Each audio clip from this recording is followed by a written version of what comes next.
नमस्ते, आप देख रहे हैं एमडी न्यूज। एमडी न्यूज के मेरदर्शन बुलेटिन में आप सभी का स्वागत है। आज के बुलेटिन के साथ मैं हूं निशा। खबरों को स्टार्ट करने से पहले थोड़ी सी जानकारी आप लोगों को देना चाहूंगी। जी हां, जिस तरीके से सभी जानते हैं कि 2022 में विधानसभा चुनाव आने वाले हैं और सभी राजनीतिक पार्टियां अपनी कमर कस चुकी हैं, साथ साथ जनता के बीच में पहुंचकर सभी को जागरूक कर रही हैं। अपने द्वारा अब तक जो कार्य किए गए हैं या पिछले सालों में जो कार्य किए गए हैं उनको लेकर के सभी जनता को जागरूक कर रहे हैं कि आने वाले 2022 के चुनाव में जनता उनको सपोर्ट करे। लेकिन मैं आपको बताती चलूं, जिस तरीके से सभी जानते हैं कि भाजपा सरकार को, उत्तर प्रदेश सरकार को 5 वर्ष पूरे होने वाले हैं, 4.5 वर्ष हो चुके हैं।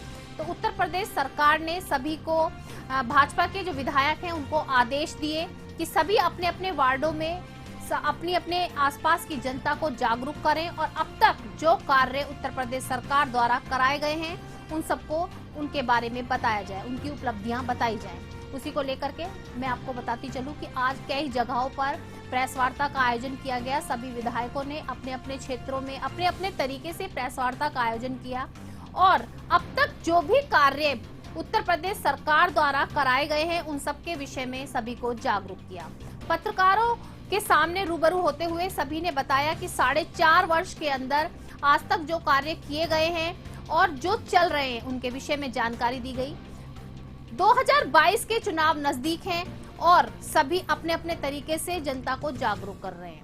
लेकिन मैं आपको ये कहना चाहूंगी, बहुत अच्छी बात है कि अपनी अपनी उपलब्धियां बताई जाएं, अपने कार्य बताए जाएं, लेकिन क्या ये कार्य अब याद आ रहे हैं कि चुनाव नजदीक हैं और सभी पार्टियां अपने अपने कार्य को बता रही हैं।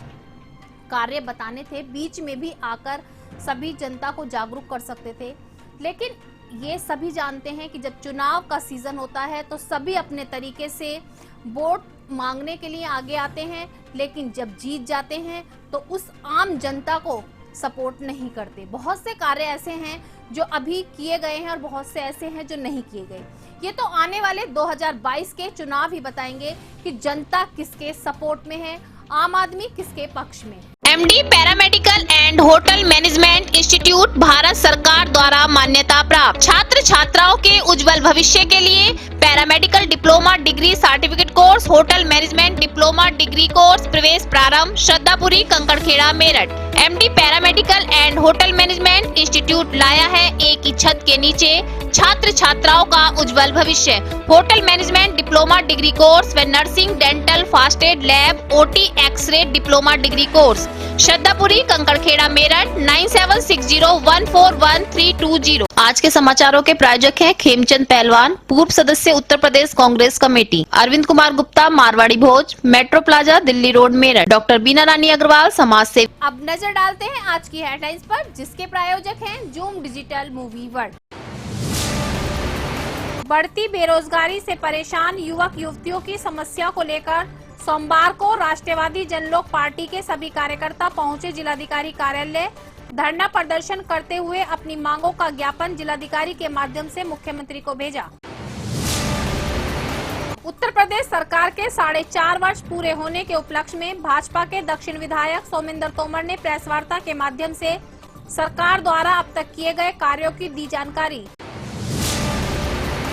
कैंट विधायक सत्य प्रकाश अग्रवाल उत्तर प्रदेश सरकार के 4.5 वर्ष पूरे होने के उपलक्ष्य में प्रेस वार्ता के माध्यम से पत्रकारों से हुए रूबरू, अब तक सरकार द्वारा किए गए उपलब्धियों की दी जानकारी।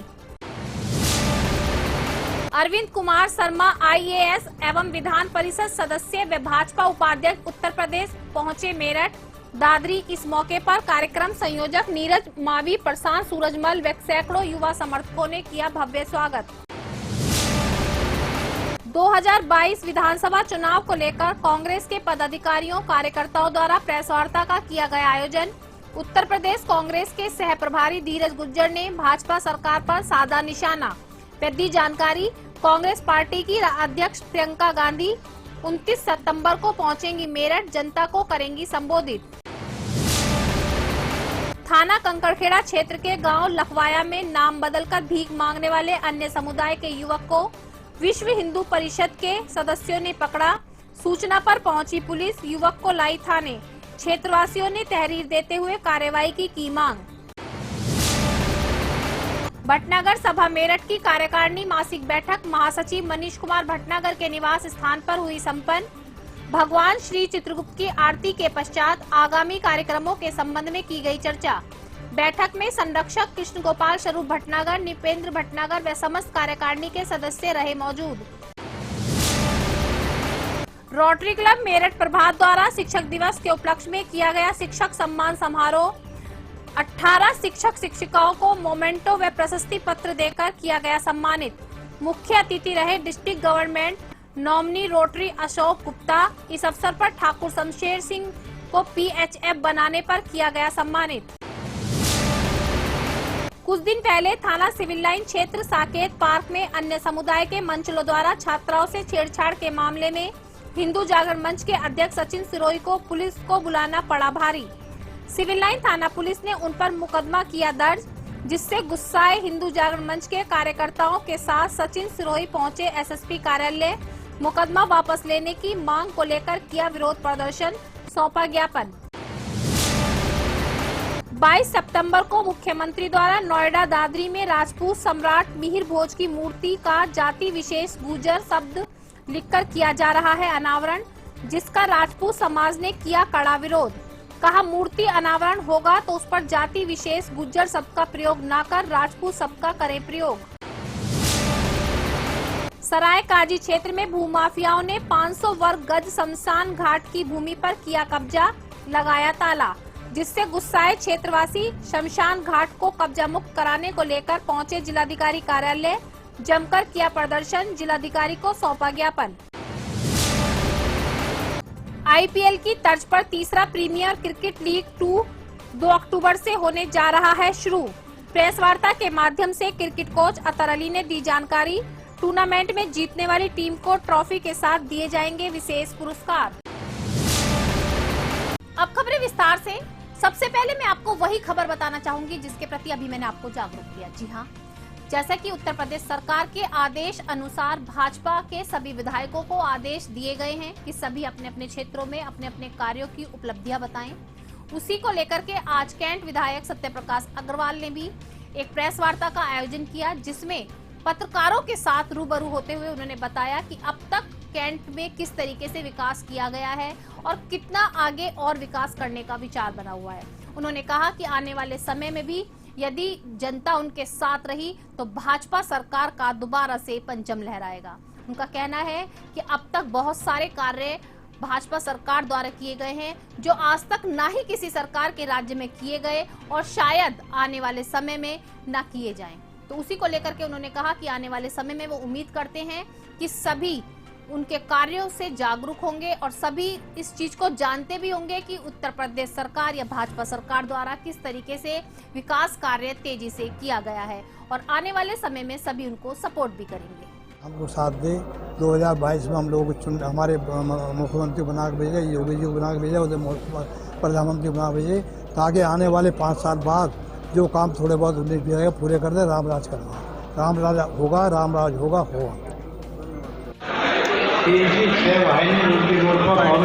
आवास निर्माण थाने का भवन निर्माण कार्य चालू है।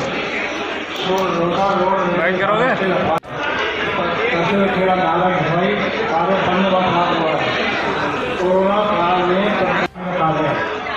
शहीद विश्वास पर अमर ज्योति का प्रकरण है। शहीद विश्वास पर भव्य कार्यक्रम में भवन निर्माण हरियाल के चौक तक बाहर का प्रसाद व्यवस्था कार्य वहाँ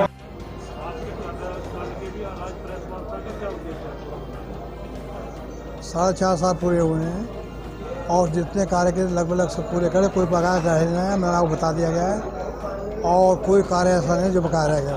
हमारे मन में 2 कार्य जो रह गए बकाया। एक पटेल नगर चौकी रह गई है, एक जो GIC स्कूल है इसको अपडेट करना रह गया है। आने वाले समय जो आगे काम करेंगे तो उनमें जो काम होंगे पूरे करेंगे। कोई भी कार्य ऐसा नहीं है जो नहीं करा हो, कोई कार्य ऐसा नहीं जो रह गया हो, कोई जनता का कार्यकर्ता कोई मेरे से ऐसा नहीं कोई विरोध हो गया हो। तो इस बारे में ये तो आप पब्लिक के बीच में जाते हो, पता चलता होगा कि कार्य होते नहीं होते हैं। क्या ऐसे विशेष कार्य आपके कार्यकाल में होना पड़ता है? इससे कार्यकाल में ये हुआ कि जो 20 घंटे बिजली मिल रही है वो 20 घंटे मिल रही है, इससे पहले 6 घंटे 8 घंटे मिल रही है। इस कारण जितने बिजली घर थे सब इनकी क्षमता बढ़ा दी गई है। पहले बिजली फॉल्ट हुआ करते, फॉल्ट कम हो गए हैं। 123 केवी के कितने बिजली घर बना दिए गए हैं, 5 बन गए हैं। तो ये सबसे बड़ी उपलब्धता है। नंबर 2, जो यहाँ पर अपराध बढ़ रहे थे, जो अपराधों पर अंकुश लगाया गया, ये बहुत बड़ी उपलब्धता है। वहीं दूसरी ओर मैं आपको बताती चलूं, दक्षिण विधायक सोमेंद्र तोमर द्वारा भी एक प्रेस वार्ता का आयोजन किया गया, जिसमें उनके द्वारा भी किस तरीके से अपने क्षेत्र में आज तक विकास कार्य किए गए हैं, 4.5 साल में भाजपा के कार्यकर्ताओं ने किस तरीके से आगे बढ़ाया है और विकास किया है। बहुत से कार्य ऐसे हैं जो पत्रकारों से रूबरू होते हुए उन्होंने जानकारी दी और कहा कि बहुत तेजी से विकास किया गया है। भाजपा सरकार वो सरकार है जिसने देश के विकास के लिए अपना तन मन धन सब अर्पण कर दिया और आने वाले समय में भी उम्मीद रखते हैं कि 2022 के चुनाव में सभी जनता उनको समर्थन करेगी और दोबारा से भाजपा का ही परचम लहराया जाएगा। मैं सबसे पहले उत्तर प्रदेश की जनता का धन्यवाद करना चाहता हूं कि उन्होंने उत्तर प्रदेश का नेतृत्व माननीय मुख्यमंत्री आदरणीय योगी आदित्यनाथ जी को अवसर दिया और मैं मेरठ दक्षिण विधानसभा के सभी सम्मानित अपने नागरिकों का धन्यवाद करना चाहता हूं कि उन्हीं के आशीर्वाद के कारण मुझे मेरठ दक्षिण विधानसभा में सेवा करने का अवसर मिला। आज 4.5 वर्ष पूर्ण होने पर मेरठ दक्षिण विधानसभा में जो कार्य किए गए, मैं किसानों की जो 3 योजनाएं थी हमारी वेदव्यास ट्री गंगानगर लोहिया नगर, उनका जो अवरोध 37 वर्षों से चला आ रहा था, इन 4.5 वर्षों में हम लोगों ने उसे दूर किया है। खेल विश्वविद्यालय के लिए हम लोग प्रयासरत थे और खेल विश्वविद्यालय माननीय महाराज जी के आशीर्वाद से मेरठ को खेल विश्वविद्यालय मिला है। मैं शिक्षा की बात करूं तो शिक्षा के क्षेत्र में एक बालिका महाविद्यालय जो लगभग 11 करोड़ की लागत से अपना ग्रामीण क्षेत्र महरौली में बन रहा है। इसके साथ साथ राजकीय इंटर कॉलेज हो चाहे हमारी प्राइमरी विद्यालय हो, कायाकल्प योजना के माध्यम से ग्रामीण क्षेत्रों के सभी प्राथमिक विद्यालयों को हम लोगों ने कायाकल्प योजना में उनके इंफ्रा पर सुधार किया है, उनके शिक्षा की गुणवत्ता में सुधार किया है। इसके साथ साथ मैं कह सकता हूं कि माध्यमिक क्षेत्र में भी और राजकीय इंटर कॉलेजों में जहां बच्चों को बैठने की सुविधा नहीं थी, फर्नीचर की व्यवस्था हम लोगों ने कराई है। इसके साथ साथ मेडिकल कॉलेज जो एक बड़ा सेंटर है हमारा मेडिकल का, हम लोगों ने उस क्षेत्र में भी एम्स की तर्ज पर उच्च स्तरीय मेडिकल सुविधाएं हमारे मेडिकल कॉलेज में मिले, उस दिशा में काम हुआ है। सुपर स्पेशलिटी वार्ड हम लोगों का वहाँ पर तैयार हुआ है और आपने कोविड के दौरान भी देखा होगा कि मेरठ ही नहीं, हरियाणा, दिल्ली जैसे राज्यों से भी मरीज अपने मेडिकल कॉलेज में एडमिट हुए। इसके साथ साथ हम लोग खेल के क्षेत्र में, हम लोग सड़कों के क्षेत्र में यदि मैं बात करूं तो सड़कें आप देखते होंगे कि मेरठ के चारों तरफ जो हाईवे बन रहे हैं, मेरठ दक्षिण विधानसभा में भी हम लोगों ने चाहे ग्रामीण क्षेत्र हो चाहे शहरी क्षेत्र हो, चाहे डूडा हो चाहे BWD हो, हमने सभी विभागों से और ऐसे विभाग भी जिन्होंने कभी इस विधानसभा में काम नहीं हुआ था, मैंने मंडी से भी इस विधानसभा में सड़कें बनवाई हैं, गन्ना विभाग से सड़कें यहाँ पर बनी हैं। ग्रामीण क्षेत्र की सभी सड़कें जो डेंस वाली सड़कें थी वो अभी टेंडर में हैं, कुछ पास हो गई थी, अभी बारिश के बाद अक्टूबर में उन पर काम शुरू हो जाएगा। लेकिन मैं कह सकता हूँ कि अक्टूबर के बाद आपको कोई भी सड़क ग्रामीण क्षेत्र की भी कोई खराब दिखाई नहीं देगी। ये हम लोगों ने क्योंकि टेंडर हो चुके, काम शुरू हो जाएगा।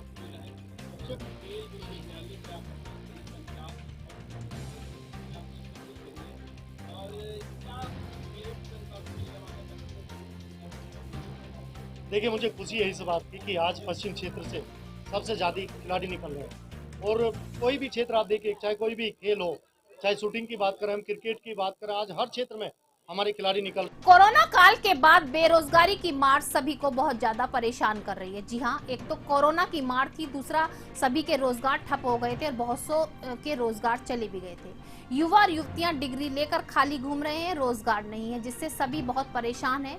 मैं आपको बताती चलूं, राष्ट्रवादी जनलोक पार्टी के सभी कार्यकर्ता आज जिलाधिकारी कार्यालय पहुंचे और उन्होंने जमकर हंगामा किया।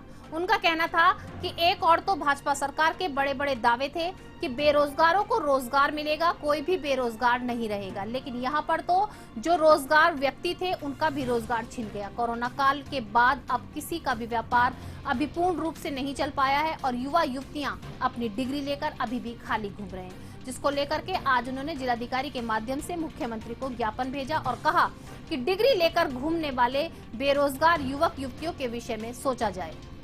आज राष्ट्रवादी जनलोक पार्टी ने 2 मुद्दों पर डीएम साहब को ज्ञापन दिया है, एक प्रधानमंत्री जी के लिए और एक मुख्यमंत्री जी के लिए। मुख्यमंत्री जी के लिए जो ज्ञापन दिया गया है उसमें ये प्रार्थना की गई है कि कोरोना के कारण जिस प्रकार से लोगों की नौकरियां चली गई हैं, लोग भारी संख्या में बेरोजगार हुए हैं, इसके कारण जो हमारे प्रदेश के युवा हैं, युवतियां हैं, वो डिप्रेशन में आकर आत्महत्या कर रहे हैं क्योंकि कोई रोजगार किसी के पास नहीं बचा है। तो हमारी राष्ट्रवादी जनलोक पार्टी की ओर से सरकार से ये निवेदन है, प्रार्थना है कि जब अभी मैंने आपको बताया कि 2022 के चुनावों को लेकर सभी राजनीतिक पार्टियां अपनी कमर कस चुकी हैं और पूरी तैयारी में हैं और अपने अपने अब तक किए गए कार्य, जो पिछले सालों में कार्य किए गए हैं, उनके प्रति जनता को जागरूक किया जा रहा है कि किस तरीके से पिछले सालों में उन्होंने कार्य किए। मैं आपको बताती चलूं, आज कांग्रेस पार्टी के कार्यकर्ताओं और पदाधिकारियों द्वारा भी एक प्रेस वार्ता का आयोजन किया गया जिसमें उन्होंने भाजपा सरकार पर निशाना साधा। उनका कहना था कि भाजपा सरकार के राज में केवल आग लगाई जा रही है और कांग्रेस सरकार जब थी तो केवल आग बुझाने का काम करती थी। बहुत से ऐसे कार्य हैं जो कांग्रेस के राज में बहुत अच्छे तरीके से चल रहे थे, लेकिन भाजपा सरकार के राज में आम आदमी की सुनवाई नहीं है। दूसरी ओर उन्होंने कहा कि 2022 के चुनावों के दौरे के लिए राष्ट्रीय अध्यक्ष प्रियंका गांधी जल्दी ही मेरठ दौरा करने के लिए पहुंचेंगी और आम जनता के बीच सभी को जागरूक करेंगी कि कांग्रेस के राज में किस तरीके से कार्य किए गए थे और किस तरीके से सबके साथ सबका विकास किया गया था। इसमें अपनी दमदार आहट कांग्रेस 29 तारीख को दिखाएगा। 15 तारीख आखिरी है, 25 तारीख आखिरी है, 25 तारीख तक हम लोग उसके आवेदन लिख रहे हैं।